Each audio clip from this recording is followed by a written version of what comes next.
Welcome to the Chaos and Light podcast. I am your host, Angela Levesque. And on today's episode, we are talking about self-love and self-improvement with Marla Goldberg. As many of you know, the Chaos and Light podcast is part of the Chaos and Light community, which is an online space for spiritual seekers to connect, inspire, and expand with other like-minded people. So if you haven't done so, check out chaosandlight.com for more information on upcoming events, guided meditations, and articles posted almost every week. Well, when we return, we will be back with Marla Goldberg. Are you enjoying this podcast and want to help this lady out? Well, share it with friends, or even better, leave a review on iTunes. We'd love to hear from you. Now back to the show. All right, I am here today with Marla Goldberg. She is an energy healer, intuitive speaker, teacher, host of Guided Spirit Conversations podcast, and best-selling author of My Fucking Long Journey to Loving Myself, A Guide to a Shorter Path. Prior to beginning her spiritual quest, Marla was a serial entrepreneur, founding and running 4 businesses during her professional career. In 2003, Marla's life hit rock bottom. Feeling lost and having no one to turn to, she attended a conference where she met her first spiritual teacher. This began her spiritual journey.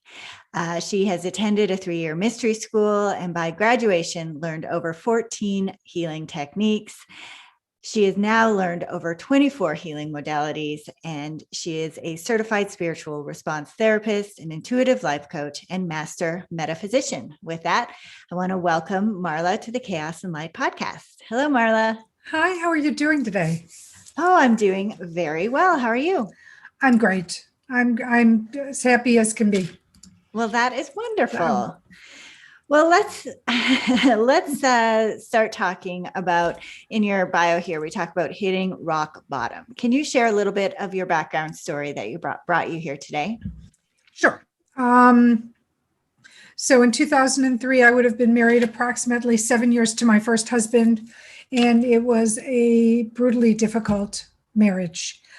He was an active alcoholic. He was verbally and emotionally abusive. I adopted his 2 children, which really, I guess, sort of cornered me into a challenging situation. I think without the adoption, it might not have been so scary, but because now I'm legally responsible for these children, I was like, oh my God, what am I going to do? And I kept weighing, do I stay or do I leave? And yes, that song kept playing in my head. Do I stay or do I go? But finally, I got up enough courage that I filed for divorce, but it took 3 years and it was also very brutal. But during that period, right before in 2003, I was like a deer in headlights. I didn't know what to do. And really nobody understood my situation because like a lot of abused people, I didn't tell a lot of people what was going on with his drinking, with his rants, with his, anger issues. And so when I started telling people, they didn't believe me. My mother didn't believe me. And I mean, it got to the point where she actually had to hear him screaming at me before she goes, "Who is that?" Well, who do you think it is? I'm on my home phone. Anyway, so that's my lowest, my bottom ebb. And then I went to the women's conference, as you mentioned, and met my first teacher. And it was interesting about going through this metaphysical school, this mystery school, because not only did I learn modalities, but they were done on me. So we would practice on each other. So I had a lot of work done on me. I did a lot of my own work, which gave me strength and courage because I started healing, standing in my power, and then taking my power for my highest and best good through the actions I took. Well, healing, being trained in over 24 healing modalities, I'm very curious. I guess first I want to ask, which one do you use with most of your clients, and which one personally has had the biggest impact on your own healing journey? So SRT is one of my favorite modalities to use. That and my certified intuitive life coaching skill. Those 2 are my 2 top favorites. And the SRT turned my life around. It turned my divorce around. And I was a client first. And after being going through this divorce and everything going my ex-husband's way, finally I started working with my practitioner, and the judge started ruling in my favor. Even so much as when I had to go for maintenance, the judge allocated a certain amount of money to me, and my lawyer goes, "What are you doing? I've never seen him give anybody this much money." And so it was, that by the end of the day, that turned my whole divorce, the outcome around, my life around. And so that has become my favorite modality. And so what it is through 32 charts, I'm able to locate and research and from my Akashic records, imprints, blocks, interferences, and be able to clear them. So the great thing about anything that you do in healing, if you're clearing a current situation, it clears the thread that goes to the past, but the bonus is it clears the thread that goes to the future, your future incarnations. And so this was so powerful for me, and I still love it. I think it's a great modality. And just so in case people didn't hear it in the bio, SRT is spiritual response therapy. Yes. And so I didn't know, actually, I've never heard of that before. And that's all about accessing your Akashic records. It is.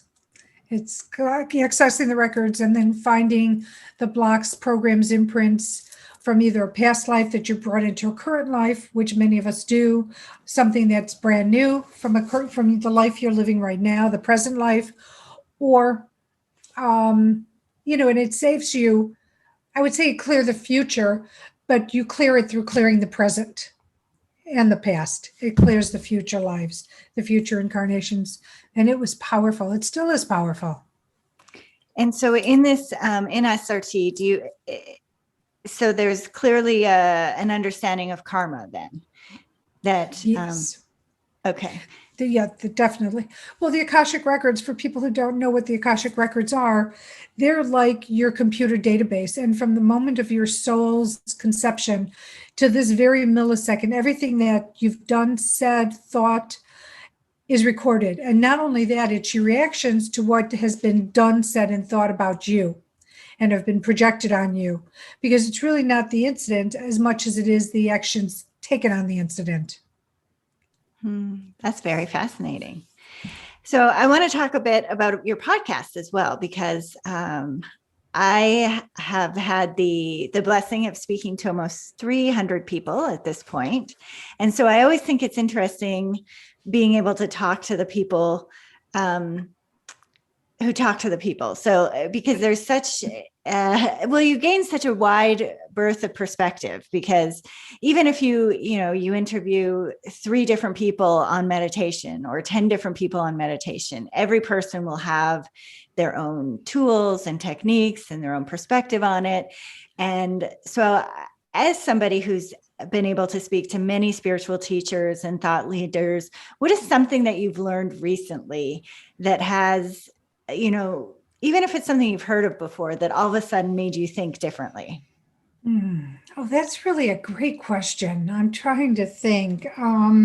It's about the frequency. That's what I'm hearing. Spirit's telling me to talk about the frequency and how important it is to keep your frequency high and clear, because everything meets you where you are. So I had a replay of one of the people at Delphi University, which is a metaphysical school in McKaysville, Georgia. And we spoke a lot about frequency and keeping frequency high and how important that is. And for everybody, I mean, if you're feeling sad, nobody feels bad after singing a song. So go to a radio station, put on a song that is upbeat that you can sing with or dance to, and let yourself go, because when you're done, your frequency, the vibe will be higher, and the feeling you were feeling will fall to the wayside. And I think that that's so important. And so because, clearly, especially going through this pandemic, there's a lot of people who have faced some challenging situations. Yes. And in order to not, I guess, spiritually bypass. So I absolutely, completely understand what you're saying about being able to shift into a frequency, but sometimes things in life are hard and Yes. and they suck. So They do. They absolutely do. And I've lived through many a dark night of the soul with it. So I can empathize purely. But there are things people can do. If you're not feeling upbeat, and there are people who never feel upbeat because they don't know what it feels like to feel good. It's such a flash in the pan feeling because they just are holding the weight of everything on their shoulders so heavenly, or they're hanging on to or grasping onto what's going on with them because they don't know how to let it go. And because they're afraid, what if I let it go? Then what? Because the fear is in the unknown. And that's what, being fearful is. You're afraid of something that hasn't even happened yet. So you hang on to the devil, it's trusting the devil rather the devil you don't. And so, but I would still say for anybody going through difficult parts, journaling is huge. I'm a journaler. I believe in journaling. Get down all your feelings, don't filter. And maybe what you do is have just your journal and a gratitude and start a gratitude practice, because I find a lot of people who get stuck in their stuff, it's hard for them to see the positive things in their life because they're ruminating, they're rolling over again and again and again the things that are holding them back or down or that don't feel good to them. But if you start putting gratitude, whether you put it three gratitudes a morning, 3 gratitudes a night about something that happened to you during the day, all of a sudden you'll start feeling this very subtle shift. And before you know it, you'll be going, wow, I feel different. What's going on? And I know this because it worked for me. Yes, I absolutely think gratitude is one of the best ways, because reframing anything in general, the way that we just, the lens through which we see the world has a big impact on it. So for one person, they can see something that's challenging and view it, as an opportunity, or, embrace the challenge and say, there's something I can learn from this. And then there's other people who will come across that same thing, but frame it in a way that it just keeps them in that space. And so gratitude for me is one of those really important tools that helps you frame something in a different, more positive light. Absolutely. And, people overlook things. I mean, as human beings, we tend to bypass some of the most beautiful things that one could be grateful for. So, for example, look at these people in Miami. Maybe, sending prayers out to them where the building collapsed. Well, you can find gratitude in that. And the gratitude is, for the people who have been found, for the people that weren't in the rubble, and for those who transitioned or they can't find, well, maybe the gratitude might be in, that they didn't feel anything, or they're not alive with tons of cement on them. I mean, I know it's a very different way of looking at things, but my way of looking at it is I want people to be in peace. I want them to not be in pain. And so some of my gratitudes might be something like that. Yeah. Sometimes when you're right in it, it's hard to find the things to be grateful for. And so often it takes a little bit of time, or being able to kind of untangle yourself from the emotional, the really deep emotional response. And that's, I don't know that people being that this is so new, that's something that they can jump to, but right now, I can just see the silver lining, right? Usually it takes some time, but I also don't think that there's anything wrong with kind of giving yourself the time to properly process things.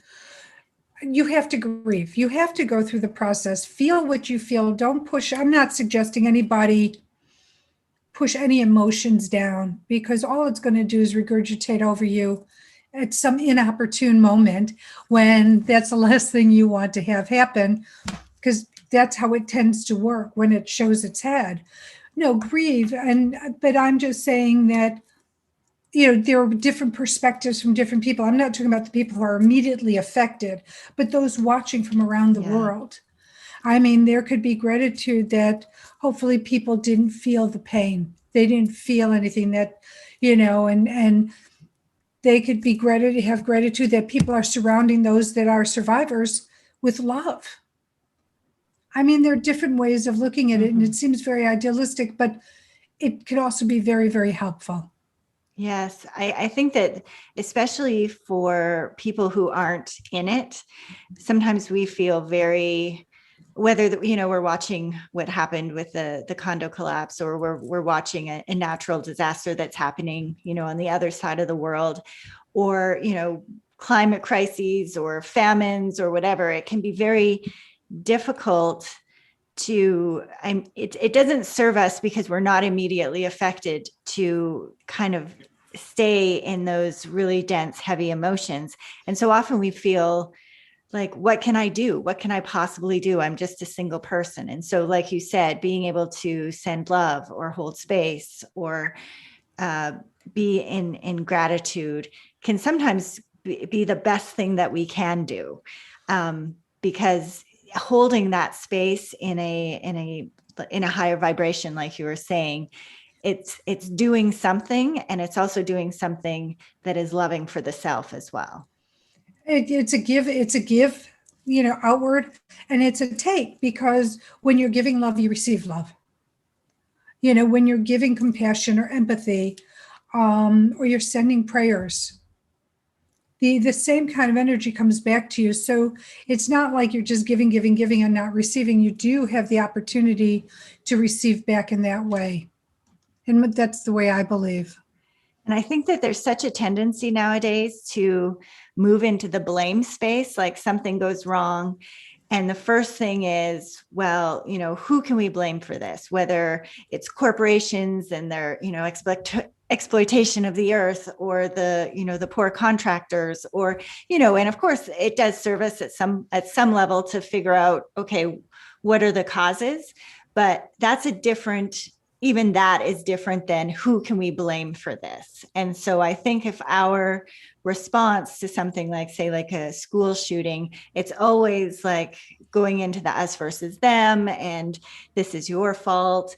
And instead, if we were to hold love, and that for me is like, how can I hold everybody in love, including, and some people disagree with this, but including the shooter, including the shooter's family, like everybody. This came from a space of fear. This came from a space of lack of love. And so to immediately go into the blame space is so counterproductive. And like I said, I like your give and take, because there's a gift in that for both the giver and receiver. Absolutely. And to take what you just said to another level, a lot of the disasters that we go through have been pre-planned before we were even born. Our soul and our soul group agreed to some of to all of these incidents. It's not even some. We agreed to it on a soul level. Now, of course, we have amnesia when we get put into this body, and we're birthed. All of the things we knew and we're confident we could handle goes out the window. But they are things that were agreed upon because of how it's the domino effect. This happened, something happens to me, well, it affects my husband, it affects my my family, my friends, because of what might happen to me. But it's how I deal with it which really makes a big difference. So which really brings it to, yes, we make this agreement. And the other part of it is and I'm sort of going off track a little bit, but really the common denominator in all your experiences is yourself. Mm-hmm. Yeah. So how that might work. I was reading through some of your interviews, some of the articles on your website, and you use this term, the veil of fear, which I thought was I kind of like that term. And I wanted to dive a little bit deeper into that. When you say that, what do you mean? So, as I mentioned earlier, fear is being afraid of something that hasn't even happened yet. So you're afraid something might not work out. If you start a business, you're going to fail. How do you know you're going to fail? You may succeed. But people have this veil of fear, or levels of veil, many veils, that they need to get through to get out of their own way and to just go for it. And so the veil of fear is just that. It is, something you have to get through to get to the other side, to realize and to experience that, hey, this was much better than I thought it was going to be, or, wow, I am successful and I can do this and I can accomplish this, et cetera, et cetera, et cetera. Does that make? Yeah, that does make sense. What are a few of the ways that you move through those veils? Really, the big way that I move through the veils is I take a leap of faith and I go through it, because I don't believe in failure. And I wish I had this belief system years ago, when I used to think failure was a shameful thing, but it's not. Because if something doesn't work out, it's not failure. It's just your stepping stone to growth. It's a learning experience. So you could find a gift, an opportunity, or a lesson in every one of those experiences. And so it's that leap of faith. That's the big thing, is if you don't try it, you'll never know. If you don't take that step forward and you stay paralyzed, well, you miss opportunities. And then again, the onus is actually on you for not taking the action, not taking the steps. And that's it. It's like, it's that first choice to say, you know what? Yes, I'm scared. Yes, I might fail. But it has to be that one choice. And when you take that one step, when you make that one choice, then you start a whole kind of cascade of other, things that follow that. Absolutely. I used to be a behind the scenes person. To go in front of a camera and do a TV interview, to do my podcast, I mean, I was just all choked up. And, Spirit kept pushing me to start my podcast. So I moved past my fear and said, okay, what's the worst thing that'll happen to me?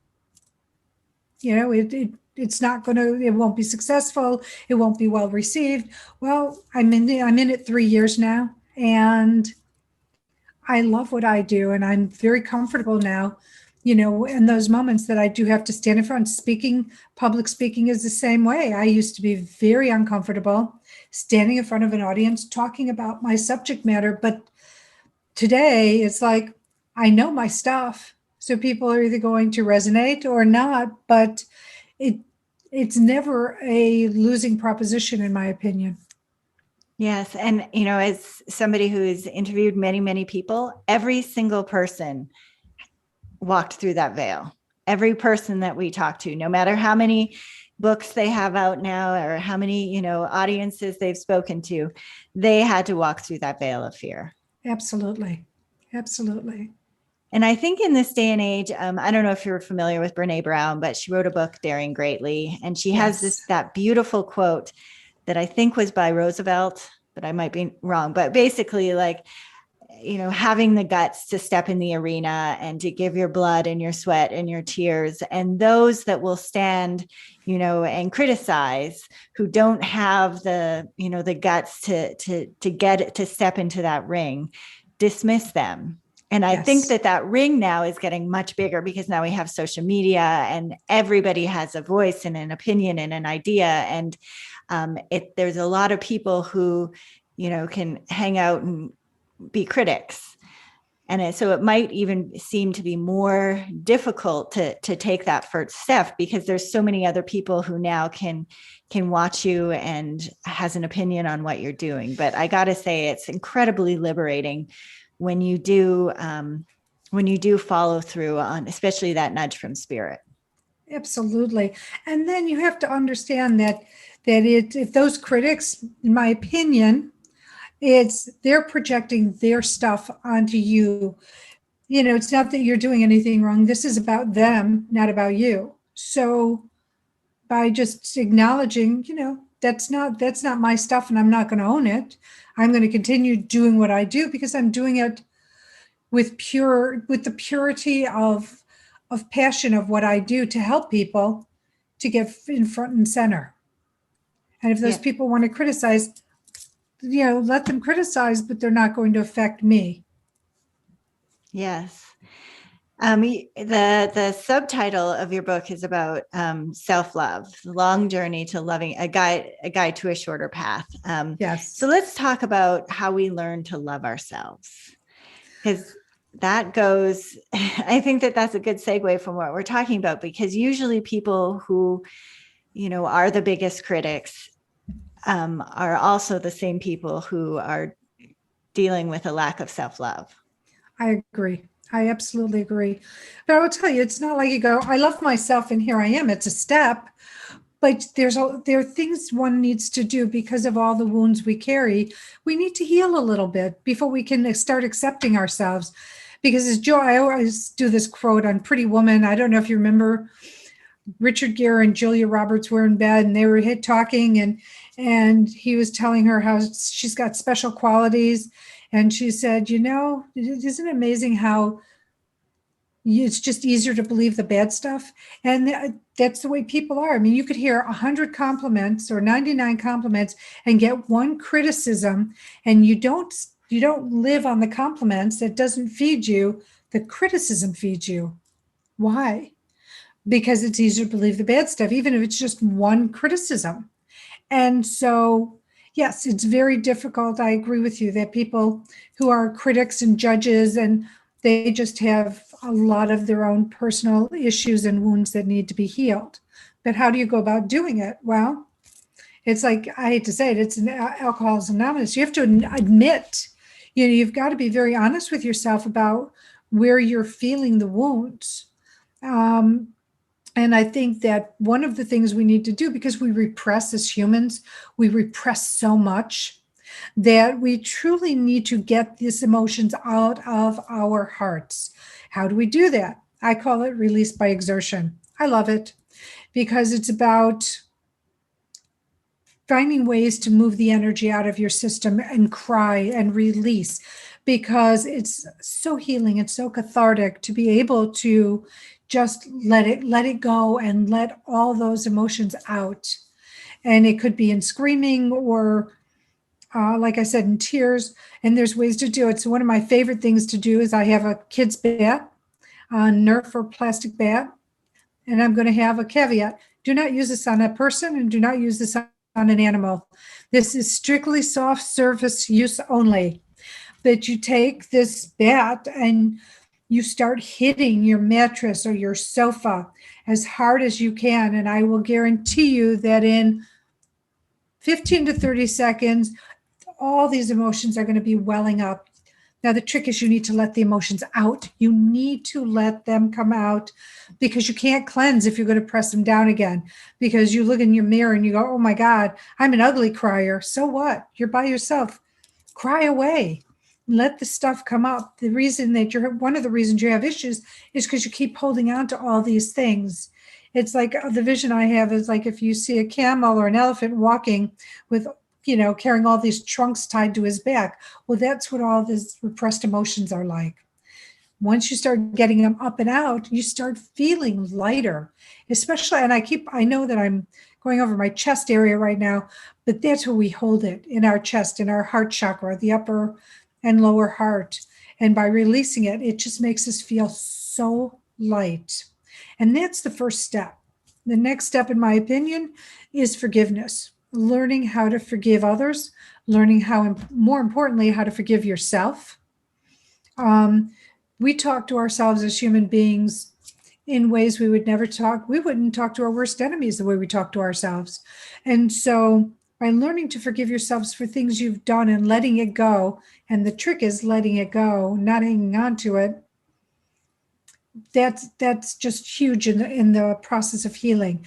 And it's funny, I had a conversation with someone who believes you have to be in front of someone to apologize or to forgive and to be forgiven. And I say, no, you don't. I feel you can write a letter to this person. You can have an imaginary conversation with this person, and say you forgive them, that you tell them how, what their actions, words, thoughts, deeds, whatever did to you, but that you want to let it go. And in doing so, I'm forgiving you. I'm going to release this. And then the trick is actually releasing. And so there are numbers of techniques in my book that talk about the forgiveness process. And the most important thing is, if you're going to write something, don't send it. Don't send it. I'm all about burning it and sending the energy back up to where it originated from, in the ethers.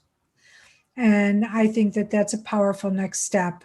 And it's a multi, and it's not, again, you're not going to do it once and be done. Depending upon the depth of the wound, you may write to the same person 25 times, depending on what they've done to you.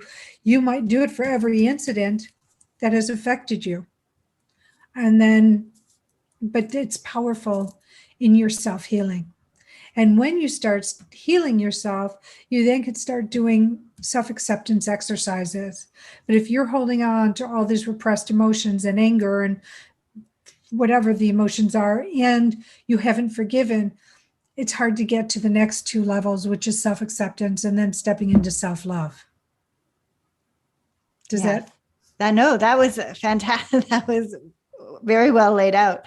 I really like that you start with the getting stuff up, because we started the conversation and I didn't want to get into spiritual bypassing, but what you just laid out is a perfect example of how not to spiritually bypass, to be in it, to allow the stuff, the opportunity to be acknowledged and arise, but then release it, right?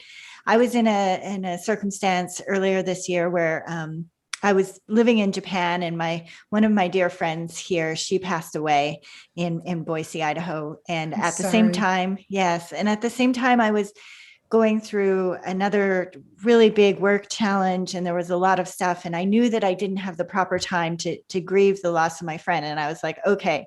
And I could feel it, like you said, in my heart, like I had physical manifestations of tightness in my heart center. And after I got over that, the business thing that needed to be tied up, I was like, okay, now I need to do this. This isn't something I can pretend is just going to go away if I don't give it attention. And so I have this movie that I watch. It's called Me After You. That is a tear jerker, ugly cry tear jerker. And I put it on because it's a way, because sometimes when you push stuff down, it's hard to let it come back up again. So it's sort of a way for me to like turn on the faucet.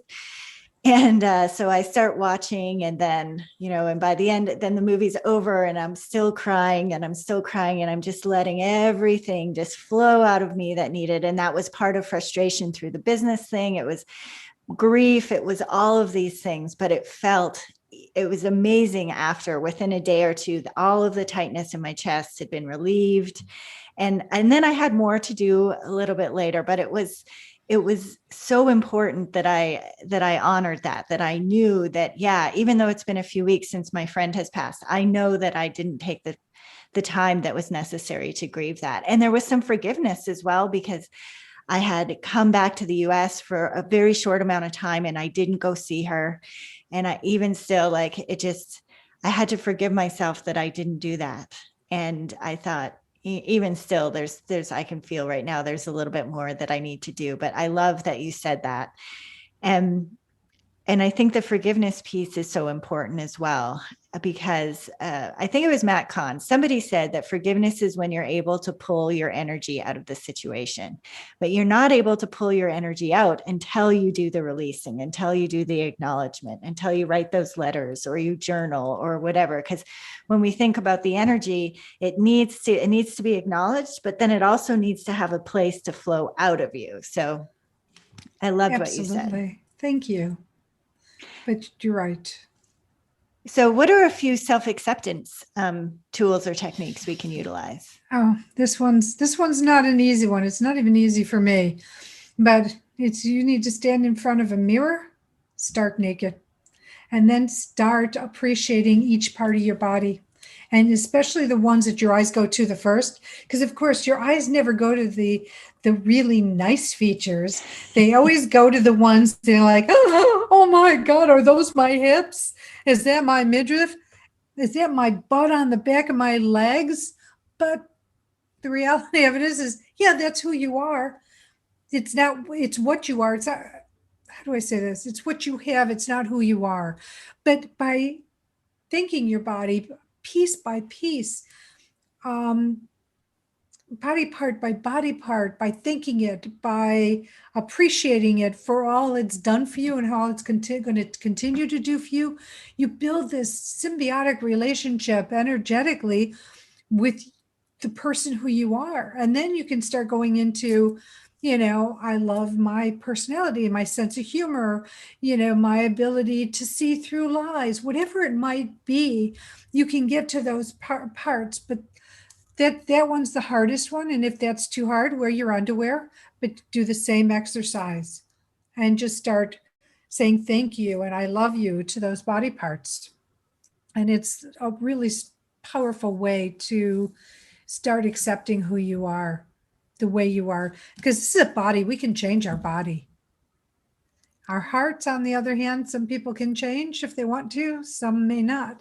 But you have to accept the bad with the good. It's the duality, it's the shadow. And knowing the shadow has a part to play.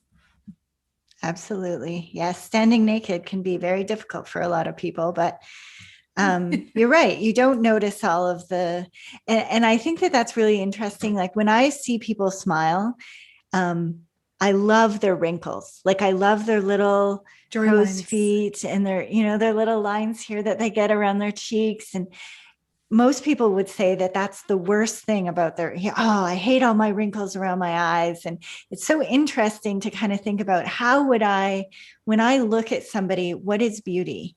It's never, when somebody and you're speaking to them and you're connecting and you're engaged and vulnerable, that person, what your concept of beauty isn't that they have perfect flawless skin and great hair or whatever. It's something that they exude from kind of the essence from the interior that it comes out. And so we need to remember that when we look at somebody and think about, wow, that's a beautiful person, they're very rarely talking just about their physicality. Exactly. And a lot of times what happens when you sit there and see when someone smiles at you, you actually can see their heart, you can see their soul. And that's the beauty a lot of people are taken with, though they aren't aware of it. And I agree with you, but I like my lines around my eyes because it shows me that I'm enjoying life. I'm smiling, I'm laughing. And that is, like let's turn around the negative that the media puts out there and what somebody should look like at a certain age. We all can't look like Cheryl Teagues as women or Pierce Brosnan as men. I mean, Pierce looks pretty good for his age. He does. you know but it's taking the person that we are inside and what our intent is, where our quotient is for love and acceptance and for helping and being of service. And when you have a really good heart and you're not critical and you're not judgy and you're not trying to bring someone down, you find that exudes out of you. Mm-hmm. Absolutely. So this is something, another article that I read. You talked about prayer and meditation. Now, I'm a meditation instructor, and we talk a lot about meditation on this program. I'd like to talk about prayer because having grown up in a religious family, prayer was done a certain way, Mhm. and it I did it a lot when I was a kid, but I'm kind of coming back to prayer now. And so I wanted to have you talk about what prayer looks like for you. Well, here's the great thing about prayer. It's as individual as a fingerprint. So if you think that you have to pray a certain way because that's the way someone told you had to, and it doesn't resonate anymore, throw it out the window. Prayers are whatever you want them to be. Now, I never grew up in a family that prayed. I didn't know how to pray. And so now how I've constructed my prayer practice, as I call it, because it takes me a good 20 minutes to go through my pieces. But I always start with gratitude. And I always go through my laundry list of absolutely everything I'm grateful for. And then at the end, I share that I'm grateful for the little things that are too numerous to mention, were things that I've missed, but I'm grateful for them because that has made my experience, my lesson, my growth. It made me who I am today.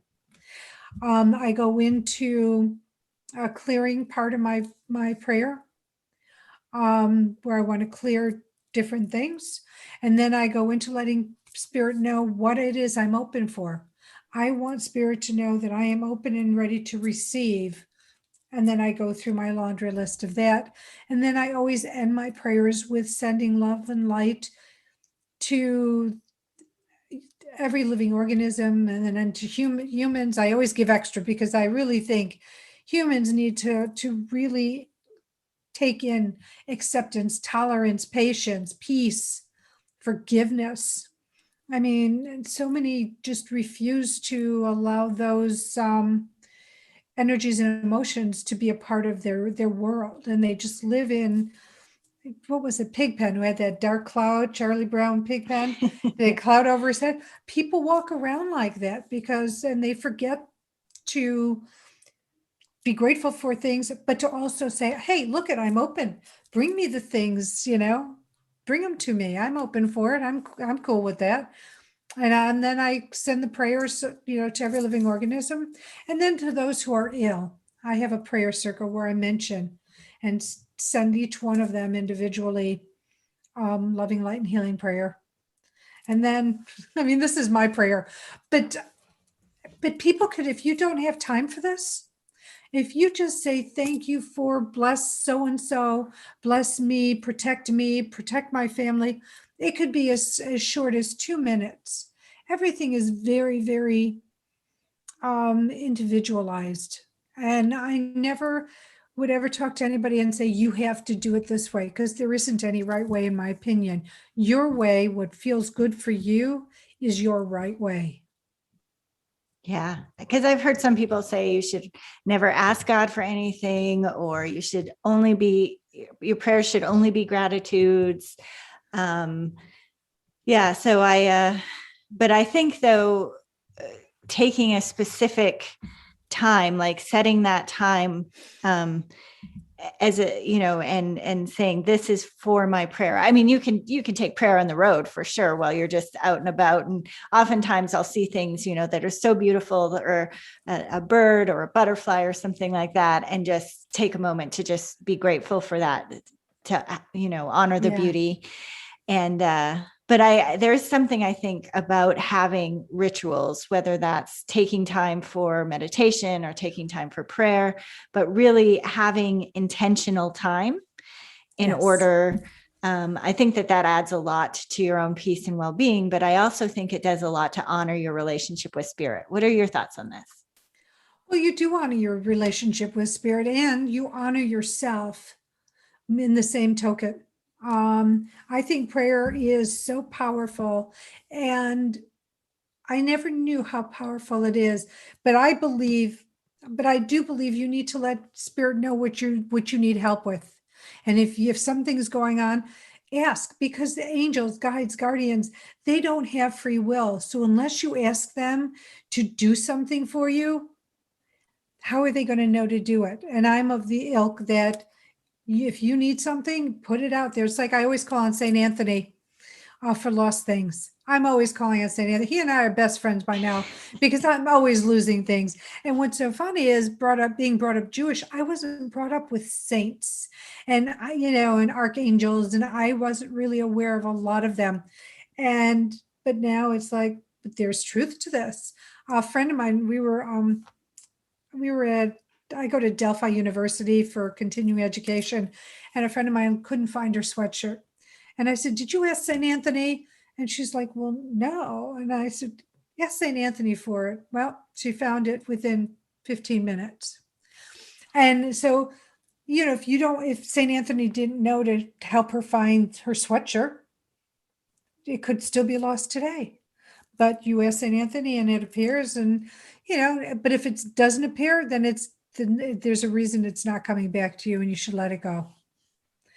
But I mean, they're just things that you can do that honor yourself and honor what your needs are. But ask. I believe you need to ask. If you need something, ask for help, ask for an opportunity. But here's the thing, the opportunity might not come in the most linear way. So you have to be open to what you're seeing and being able to say, oh, wait, that's what I asked for. and be open and receptive to it, because it might, if you say, oh, I need money, well, you might not win the lottery ticket, but somebody might do something that gives you something that you need to help you with whatever that money need was.